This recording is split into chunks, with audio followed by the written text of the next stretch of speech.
नमस्कार दोस्तों, mission math reasoning में आप सभी का एक बार फिर से स्वागत है। साथियों, आज बहुत ही अच्छे प्रश्नों की श्रृंखला है जो एग्जाम के दृष्टिकोण से अति महत्वपूर्ण है। आइए सबसे पहले हम चंद लाइनें देखते हैं जो कि हमें मोटिवेशन देती हैं। देर से बनो लेकिन कुछ जरूर बनो, लोग वक्त के साथ खैरियत नहीं पूछते हैं, सिर्फ औकात पूछते हैं। तो साथियों, बात सही है। आइए हम लोग क्वेश्चन की ओर अग्रणी होते हैं। आज के बहुत ही शानदार प्रश्नों की श्रृंखला होने वाली है। तो आज का पहला प्रश्न है साथियों, विश्व मलाला दिवस हर साल कब मनाया जाता है? तो ये जो विश्व मलाला दिवस है ये कब मनाया जाता है? हर साल 12 जुलाई को मनाया जाता है। अब बात आती है मलाला कौन है। तो ये साथियों, मलाला जो है यह पाकिस्तान की एक लड़की है। कहाँ की साथियों? पाकिस्तान की एक लड़की है जो कि इसके ऊपर 14 वर्ष की जब उम्र की थी ये लड़की, तभी इसके ऊपर एक जानलेवा हमला होता है। और किस लिए हमला होता है? कि यह जो लड़की है ये पाकिस्तान में व्यापक स्तर पर महिलाओं को शिक्षित और लड़कियों को शिक्षित करने का पूर्ण प्रयास करती थी। और जितने भी पाकिस्तान के संगठन थे उन्हें ये सब चीजें पसंद नहीं थी। वो नहीं चाहते कि लड़कियां पढ़ें, महिलाएं शिक्षित हों, उनको बस गोला बारूद पर विश्वास है।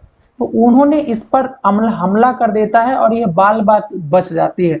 और इसके इस प्रयास से इस लड़की को साथियों 2014 में नोबेल पुरस्कार दिया गया।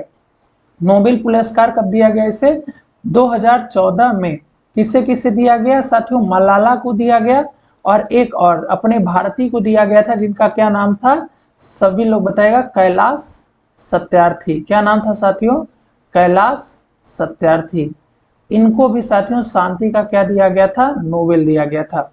तो इस लड़की के इस अहम योगदान को साथियों विश्व मलाला दिवस के रूप में भी मनाया जाने लगा। तो कब साथियों? ये 12 जुलाई को। आइए अगले पॉइंट पर हम लोग बढ़ते हैं। हाल ही में कौन सा देश नाटो के तकनीकी सहयोग कार्यक्रम में शामिल हुआ है? तो ध्यान रखिएगा, ये जो नाटो है इसको हम NATO मतलब नॉर्थ अटलांटिक ट्रेटरी ऑर्गेनाइजेशन कहते हैं। इसका गठन कब हुआ था साथियों? 4 अप्रैल साथियों 1949 को इसका गठन हुआ। इसमें कितने सदस्य देश हैं? तो इसमें अभी 30 सदस्य देश हैं। इसकी राजधानी कहाँ पर है? तो इसकी जो राजधानी है वह कहाँ पर है साथियों?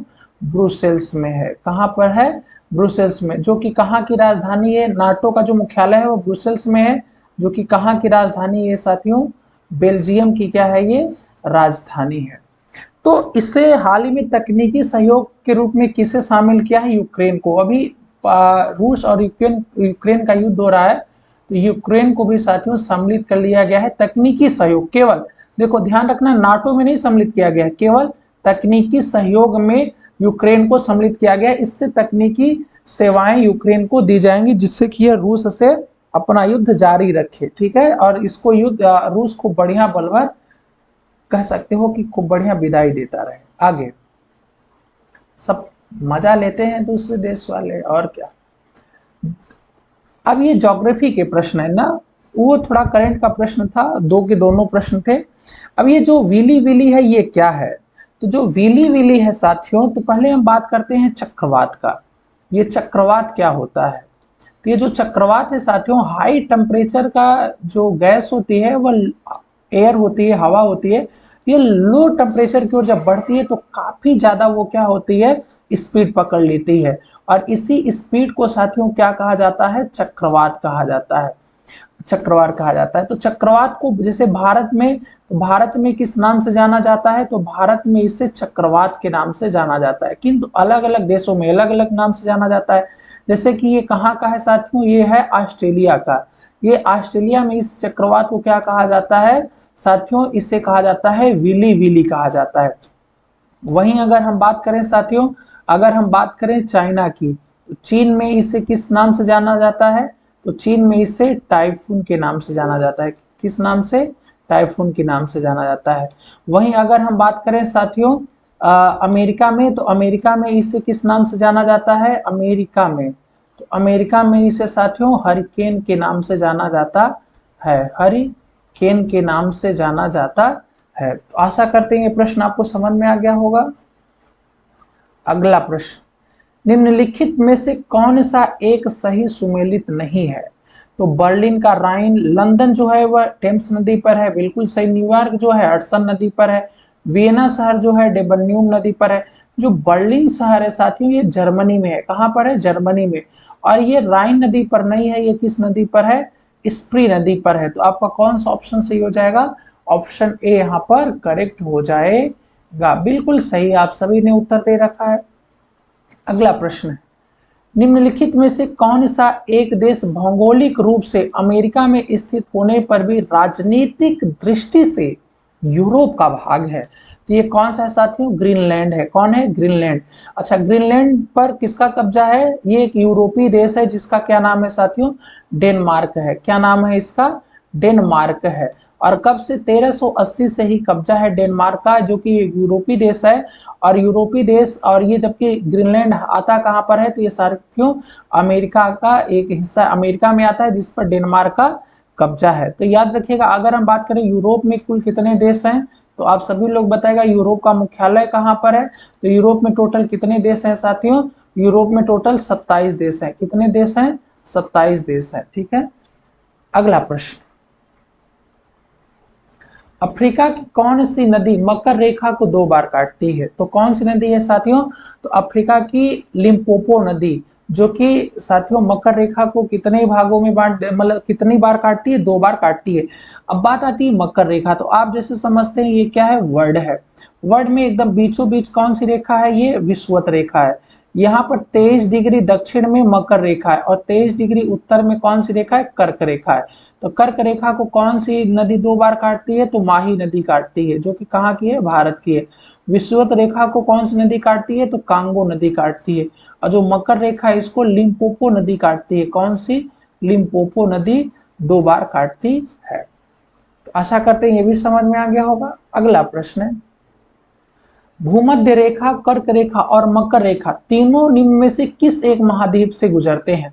तो किस महाद्वीप से गुजरते हैं साथियों? एशिया महाद्वीप, सॉरी अफ्रीका महाद्वीप। सबसे बड़ा महाद्वीप कौन सा है? एशिया महाद्वीप है। फिर अफ्रीका महाद्वीप है, फिर उत्तरी अमेरिका, फिर दक्षिणी अमेरिका, फिर आपका अंटार्कटिका आ जाता है। फिर इसके बाद कौन सा आता है साथियों? इसके बाद आपका आ जाता है यूरोप, और इसके बाद कौन सा हो जाता है? आपका ऑस्ट्रेलिया हो जाता है। ठीक है। अगला प्रश्न है,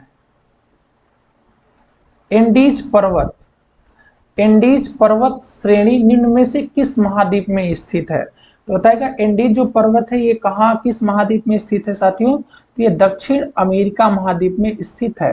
अब बात आती है एंडीज पर्वत की, तो ध्यान से देखो, जो एंडीज पर्वत है ये दुनिया का सबसे बड़ा पर्वत है। इसकी लंबाई कितनी है? 7000 किलोमीटर है। इसकी लंबाई टोटल कितनी है? 7000 किलोमीटर है। इसी पर साथियों अगर हम बात करें, एंडीज पर्वत पर ही दुनिया का सबसे बड़ा सबसे ऊंचा जो है ज्वालामुखी, उसको क्या कहते हैं? उसको कहते हैं कॉटोपेक्सी कहते हैं। क्या कहते हैं? कॉटोपेक्सी कहते हैं। और हम बात करें एंडीज पर्वत की सबसे ऊंची चोटी कौन सी है? इसको क्या कहते हैं साथियों? एकांका गुआ कहते हैं। क्या कहते हैं? एकांका गुआ कहते हैं। और यहाँ पर अगर वही बात करें कि इसकी दुनिया की सबसे ऊंची जो है उसको क्या कहते हैं? तो साथियों कौन सी है ज्वालामुखी? कोटोपैक्सी है। कौन सी है? कोटोपैक्सी है, जो कि कहां पर है? ये इक्वाडोर में स्थित है। तो ये भी सब समझ में आ गया होगा। अगले प्रश्न की ओर, कितने भारतीय प्रदेशों से होकर कर्क रेखा गुजरती है? तो कितने? 8 से। कौन कौन है? तो पहले नंबर पर गुजरात है, गुजरात है। दूसरे नंबर पर आपका कौन सा है साथियों? तो दूसरे नंबर पर है आपका राजस्थान है, राजस्थान है। तीसरे नंबर पर कौन सा है? आपका एमपी है। फिर कौन सा है? छत्तीसगढ़ है, छत्तीसगढ़ है। और फिर कौन सा है साथियों? आपका छत्तीसगढ़ के बाद झारखंड है, झारखंड। फिर कौन सा है साथियों? आपका पश्चिम बंगाल है, पश्चिम बंगाल है। फिर कौन सा है साथियों? आपका त्रिपुरा है, त्रिपुरा। और लास्ट में कौन सा है? मिजोरम है। तो टोटल कितने देशों से होकर गुजरती है? 8 देशों से, सॉरी 8 राज्यों से होकर गुजरती है। अगला प्रश्न है, भारतीय मानक समय की यामोत्तर नहीं गुजरती है, मतलब IMT, IMT। तो ये भारत में साथियों ध्यान से देखिएगा, जैसे कि हम यहाँ पर भारत का एक नक्शा बनाते हैं, छोटा सा ही सही बट एक नक्शा बनाते हैं जो कि कुछ इस प्रकार से होता है और आपको समझाने का पूर्णतः प्रयास करते हैं। ठीक है, तो देखिए कुछ इस प्रकार से अपने भारत का नक्शा है।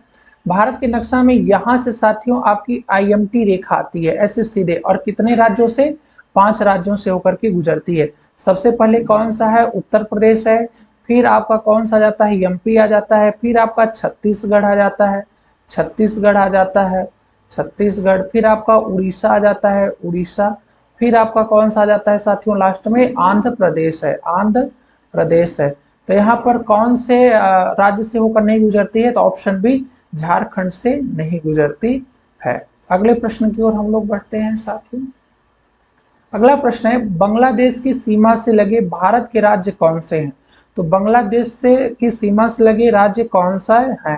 तो अगर हम थोड़ा सा मैप अगर आपको बना करके बताने का प्रयास करें साथियों, तो कुछ ज़्यादा ही आपको समझ में आने की चांसेस रहेंगे। तो ये हमारा क्या है साथियों, कुछ भारत का, कुछ ये इस तरह से क्या है साथियों, अपना भारत का जो है यह नक्शा है। इस भारत के नक्शे में कहाँ पर, इधर पूरा क्या है, बांग्लादेश है। यहाँ पर आपका कौन सा राज्य है साथियों, मेघालय है। यहाँ पर आपका असम है, और फिर यहाँ की अगर हम बात करें तो यहाँ पर कौन है साथियों, त्रिपुरा है, और इधर कौन सा है, पश्चिम बंगाल है। तो कौन सा ऑप्शन हो जाएगा, ऑप्शन ए। नागालैंड सभी में दिख रहा है, तो नागालैंड कहाँ पर है साथियों, नागालैंड यहाँ पर मिजोरम है, मणिपुर है, नागालैंड ऊपर है, यहाँ पर है। और सिक्किम कहाँ पर है, तो सिक्किम कहाँ पर है साथियों, यहाँ पर है। तो ये सिक्किम और नागालैंड तो है ही नहीं, तो ये क्या हो जाएंगे, गलत। ऑप्शन ए क्या हो गया, सही हो गया। अगले प्रश्न की ओर हम चलते हैं। डूरंड लाइन किसके किसके साथ भारत की सीमा निर्धारित करती थी, मतलब पहले करती थी, तो किसके साथ करती थी, अफगानिस्तान। 1947 में जब भारत और जो पाकिस्तान है अलग हुआ, तो अब डूरंड जो लाइन है वो पाकिस्तान और अफगानिस्तान के बीच सीमा, ये सीमा का निर्धारण करती है। अगला प्रश्न है, किस ग्रह को हरा ग्रह के नाम से जाना जाता है। तो हरा ग्रह किसे कहा जाता है, अरुण ग्रह को, जो कि सूर्य के से दूरी पर कितने स्थान पर है, ये 7वें स्थान पर है। और मंगल ग्रह को ही साथियों कौन सा ग्रह कहा जाता है, लाल ग्रह कहा जाता है। अगला प्रश्न है, भारत भारत अपने पड़ोसी देशों के मध्य अंतर्राष्ट्रीय सीमा के विस्तार का आरोही क्रम क्या है, घटते क्रम में। तो ध्यान देखना, आरोही क्रम में तो एक ट्रिक होती है बचपन, बचपन बचपन में MBA, ठीक है, बचपन में सभी लोग MBA करते हो, बचपन MBA। तो ये देखो आरोही क्रम में सबसे पहले कौन सा है, अफगानिस्तान, अफगानिस्तान नहीं है, अब आरोही का मतलब होता है बढ़ते क्रम में। फिर क्या है, ये भूटान है, तो भूटान नहीं है, ठीक है, यहाँ पर यहाँ देखना है शुरू वाले। फिर म्यांमार, म्यांमार नहीं है। फिर नेपाल, तो नेपाल किसमें है, C और D में है। नेपाल के बाद पाकिस्तान, नेपाल के बाद पाकिस्तान, ठीक है, फिर चाइना है, फिर चीन है, और फिर बांग्लादेश है। तो कौन सा सही हो गया, ऑप्शन डी क्या हो गया, करेक्ट हो गया। देखो बी से बांग्लादेश, सी से चाइना, बी से पाकिस्तान, एन से नेपाल, एम से म्यांमार, बी से भूटान, ए से अफगानिस्तान।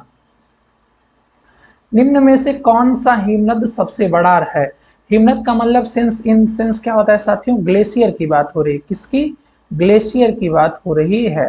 तो देखो सबसे काराकोरम श्रेणी की 4 जो है वो ग्लेशियर कौन कौन से, तो सबसे पहले कौन सा है साथियों, सियाचिन है, कौन सा है, सियाचिन है। दूसरे नंबर पर किसका स्थान आता है साथियों, हिस्पर का आता है, किसका, हिस्पर का। तीसरे नंबर पर किसका आता है साथियों, बियाफो का आता है, बियाफो का। और चौथे नंबर पर कौन आता है साथियों, बाल्टोरो आता है, कौन, बाल्टोरो। तो सबसे बड़ा की बात कर रहा है, तो सबसे बड़ा कौन सा है साथियों, सियाचिन है, जिसकी लगभग जो लंबाई है वह साथियों कितना है, ये 72 किलोमीटर है। हिस्पर की जो लंबाई है साथियों वो कितना है, 62 किलोमीटर है। बियाफो की 59 किलोमीटर है, और बाल्टोरो की 58 किलोमीटर है। अगले प्रश्नों पर, हल्दिया बंदरगाह किस राज्य में है। तो ये जो हल्दिया बंदरगाह है साथियों वो किस राज्य में है, पश्चिम बंगाल में है। वहीं अगर हम बात करें तमिलनाडु में कौन सा है, तो तमिलनाडु में इन्नौर है, चेन्नई है, तूतीकोरिन है। गुजरात में कौन सा है, कांडला है। तो ये सारे हम बंदरगाह क्या करेंगे साथियों, याद कर लेंगे, ठीक है। अगला है महादेव पहाड़ियां भाग हैं। तो महादेव जो पहाड़ियां हैं वह किसका भाग है, तो ये सतपुड़ा का भाग है। तो सतपुड़ा की जो मुख्य श्रेणियां हैं वह यहाँ पर राजपीपला है, यहाँ पर साथियों महादेव पहाड़ी है, और यहाँ पर साथियों कौन सा है, मैकाल है। मैकाल की सर्वोच्च ऊंची चोटी कौन सा है, तो मैकाल की सर्वोच्च ऊंची चोटी कौन सी है साथियों, अमरकंटक है। कौन सी है, अमरकंटक है। वहीं पर ये महादेव पहाड़ी है, महादेव की जो सर्वोच्च चोटी है उसका क्या नाम है साथियों, धूपगढ़ है। क्या है, धूपगढ़ है। और ये सब किसके हिस्सा है, ये सब सतपुड़ा के हिस्सा है। तो आपका कौन सा ऑप्शन ए करेक्ट हो जाएगा। और साथियों आज का आखिरी प्रश्न हम लोग देखते हैं, 16वां प्रश्न, पारसनाथ पहाड़ी की ऊंचाई क्या है। तो पारसनाथ जो पहाड़ी है ये कहाँ पर है साथियों, छोटा नागपुर पठार, छोटा नागपुर पठार की सर्वोच्च चोटी है, जो कि कहाँ पर है ये पारसनाथ, ये साथियों कहाँ पर है, झारखंड में है। कहाँ पर है, झारखंड में। और इसकी जो लंबाई है वो कितनी है, 1365 मीटर है। सॉरी, ऊंचाई की बात कर रहा है, 1365 मीटर क्या है, ऊंचाई है। और ये जो छोटा नागपुर का पठार है ये खनिज भंडारण के दृष्टिकोण से भारत का एक महत्वपूर्ण पहाड़ी है। तो आशा करते हैं आप सभी को समझ में आ गया होगा सारे के सारे प्रश्न। ऐसे ही आप लोग सभी लोग लाइक करिएगा। आज का ये हमारा पहला वीडियो था, तो थोड़ा सा हैंड राइटिंग नहीं सही है, हम कोशिश करेंगे कि अगले वीडियो से आपको एक अच्छा से अच्छा साथियों विथ हैंड राइटिंग और समझाने का सही से प्रयास करें। Thank you so much. सभी लोग ज़्यादा से ज़्यादा शेयर करिएगा इस सेशन को, ताकि हमें एक अगले से मोटिवेशन मिले और हम इससे भी अच्छा वीडियो लाने का पूरा प्रयास करें। Thank you so much.